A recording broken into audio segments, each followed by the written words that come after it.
8-10 दिवसाआधी मी नवरोबाला म्हटलं होतं, मला अळूची वडी बनवायची आहे. बाजारात कुठं अळूची पानं मिळतात का तेवढं बघा. तर नवरोबा म्हणाले, "आपल्याकडे बैलपोळ्याशिवाय अळूची पानं मिळणं अशक्य आहे.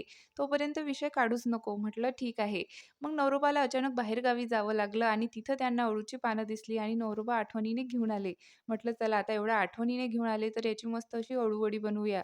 तर सुरुवातीला पानं छान स्वच्छ धुवून घेतली, त्याचा देठ वगैरे कापून घेतला. सोबतच एक हिरवं वाटण तयार केलं. नंतर एका भांड्यामध्ये बेसन पीठ, तांदळाचं पीठ, त्यामध्ये तयार वाटण घातलं. थोडेसे पांढरे तीळ घातले, तिखट, मीठ, हळद आणि चिंच गुळाचं पाणी घालून छान याचं मस्त असं थोडंसं घट्टसर बॅटर बनवून घेतलं.